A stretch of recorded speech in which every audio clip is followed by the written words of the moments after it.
मनोज दादा जरांगे पाटील यांचं आंदोलन जे आहे अंतरवली सराटी च्या मैदानामध्ये सुरू आहे आणि या आंदोलनामध्ये जे आहे युवकांचा मोठा सहभाग आपल्याला दिसून येत आहे। हजारो युवक जे आहे या मैदानामध्ये आले आहे आणि विशेष करून मी सांगू इच्छितो की महाराष्ट्रामध्ये असं आंदोलन कोणच केलेलं नाही आहे। ते आंदोलन मनोज दादा पाटील करत आहे, कारण उन्हामध्ये भर उन्हामध्ये तापत्या उन्हामध्ये जे आहे भाज टाकून त्या भाजीवर बसलेले आहेत आणि वरून कुठल्याही प्रकारचं छेत नाही आहे। आपण बघू शकता माझ्यासोबत युवक आहेत, यांच्याकडून जाणून घेऊया। दादा काय सांगाल, एकंदरीत जर आजचं जर आंदोलन जर बघितलं तर असं आंदोलन कधी कोणी बघितलं नाही। मनोज दादा भर उन्हामध्ये आंदोलन करीत आहे, जवळपास 6-7 घंटे झाले। आजचं आंदोलन करण्यासाठी राज्य सरकारनं दादाला भाग पाडलेलं आहे। आतापर्यंत ज्यावेळेस मुंबईमध्ये दादांनी निकाल घेतला राधाकृष्ण विखे साहेबांच्या हातातून, त्यावेळेस सर्व मराठा समाजानं एक मराठा जातीचा नेता राधाकृष्ण विखे पाटील आहे या नात्यानं विश्वास ठेवून या सरकारवर विश्वास ठेवला आणि तिथून सर्व मराठा हे आपल्याकडे गावाकडे परतीला आले। परंतु हर वेळेस जर मराठ्यांची जर फसवणूक हे राज्य सरकार करत असेल हर वेळेस, तर छत्रपती शिवाजी महाराजांचा इतिहास विसरता कामा नये। आज दादाच्या शब्दावर असंख्य आमच्यासारखे वेडे मराठे ज्यांच्या अंगामध्ये सगळी रग आज 43 डिग्री सेल्सिअस मध्ये जर आमचा संघर्ष योद्धा जर इतका तापत असेल ना, जर आम्ही तितक्या पद्धतीने जर आमच्या अंगातलं शरीरातलं रक्त तापलं ना, तर आमचा इतिहास आहे वेडात मराठे वीर डवलेले 7। मुंबईचं नाही दिल्लीचं तख्त जर पाठीमागचा इतिहास जर काढला तुम्ही तर मराठ्यानं दिल्लीचं तख्त हलवलेलं आहे।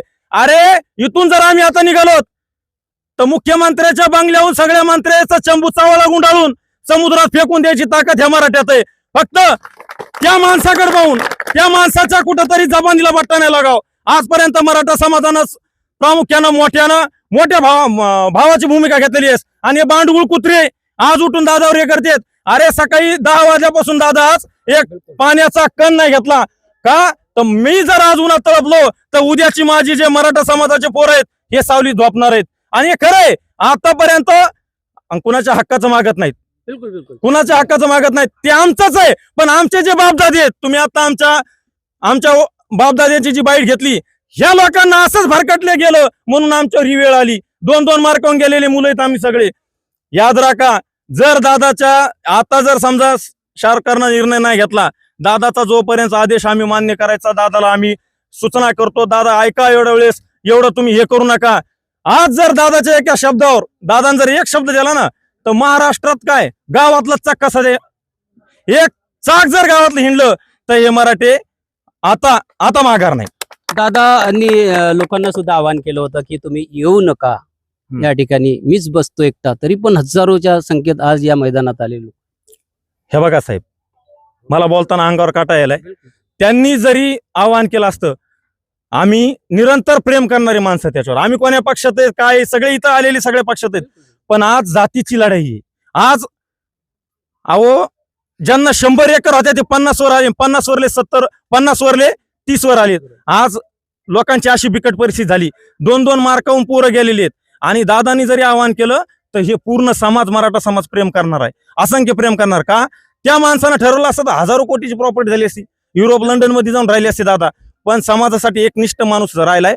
खरं जर अर्थानं पाहिलं तर ह्या कलियुगातला छत्रपती जर कोण असेल तर मनोज दादा जरांगे पाटील आहेत आणि त्यांच्या आदेशानं त्यांच्या भूमिकेच्या माध्यमातून आम्ही चालतो।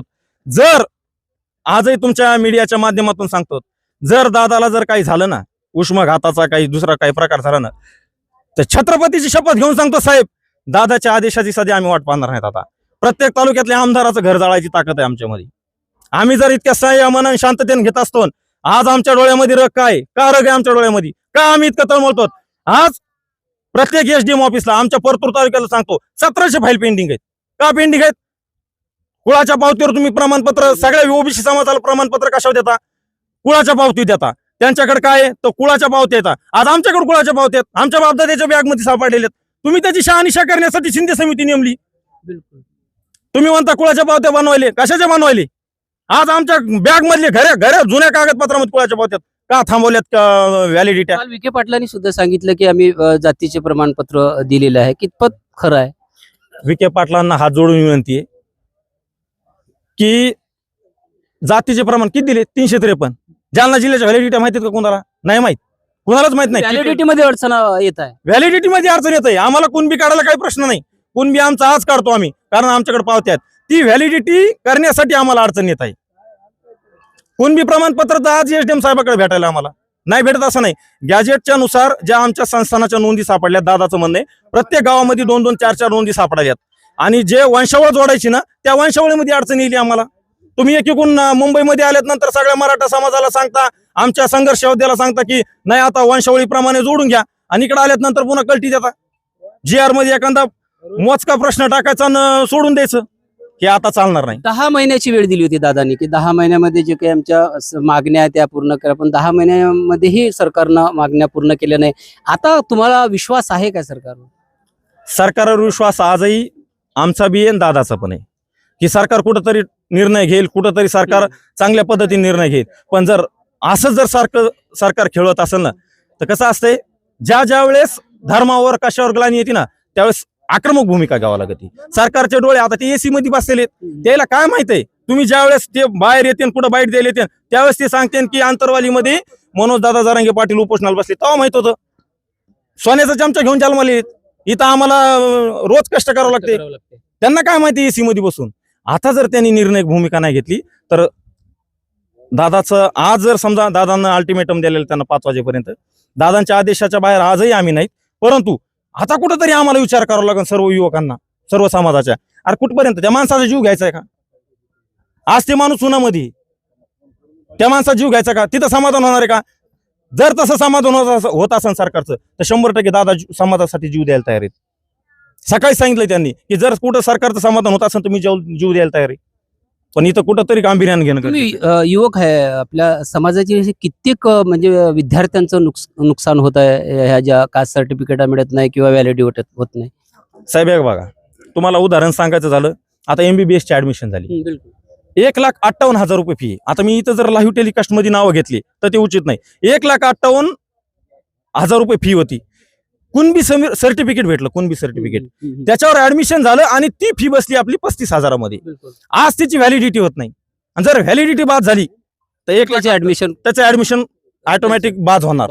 मग त्यासाठी तू पोषण करायला येतात. हे पूर्ण एकदम गांभीर्यानं आणि अभ्यासपूर्वक कार्यक्रम केलेला आहे.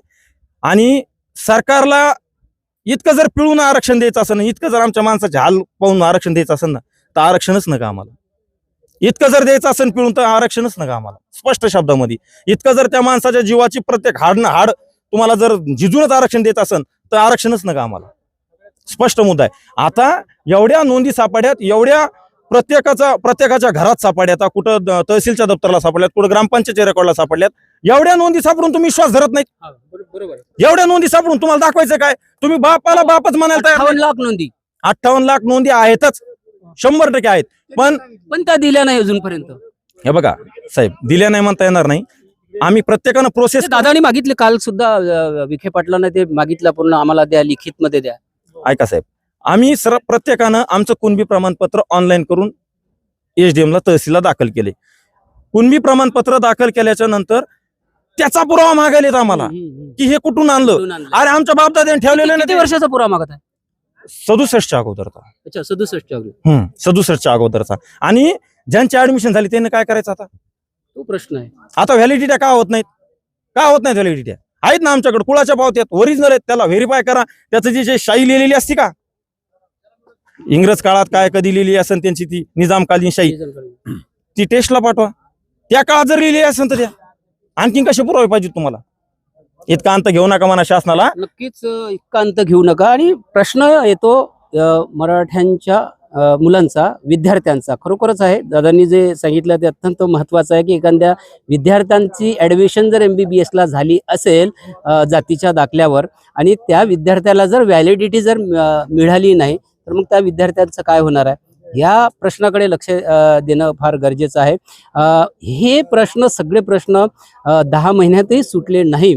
म्हणून जे आहे आज 30 मेला जे आहे आंतरवली सराटीच्या मैदानामध्ये मनोजदादा जरांगे पाटील जे आहे तापत्या उन्हामध्ये, भर उन्हामध्ये 40-45 डिग्री सेल्सिअसच्या उन्हामध्ये जे आहे मनोज दादा उपोषणाला बसलेले आहे. वरून कुठल्याही प्रकारचं छेत नाही आहे.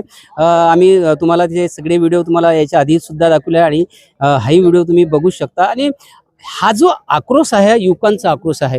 कारण युवकांच्या जर समस्या जर सुटल्या नाही आणि युवकांचे प्रश्न जर सुटले नाही तर नक्कीच सगळे युवक जे आहे मनोज दादा जरांगे यांच्या पाठीसोबत आहे. दादा खूप खूप धन्यवाद. तुमचं नाव नाही सांगितलं. अशोक गुलाबराव बेरगुडे, परतूर, दैठा बुद्रुक गाव. तर नक्कीच युवकांच्या प्रश्नाकडे सरकारनं लक्ष द्यावं आणि मनोज दादा जरांगे पाटील यांच्या ज्या काही मागण्या आहे त्या मान्य कराव्या आणि हा प्रश्न सरकारने निकाली काढावा आणि हे उपोषण संपावं अशी मागणी सुद्धा होत आहे. पण आता बघूया आजचा दिवस गेल्याच्या नंतर सरकार पुन्हा काय पाऊल उचलतं याकडे संपूर्ण महाराष्ट्राचं लक्ष लागलेलं आहे. बघत राहा WH न्यूज. लाईक करा, सबस्क्राईब करा. धन्यवाद, नमस्कार.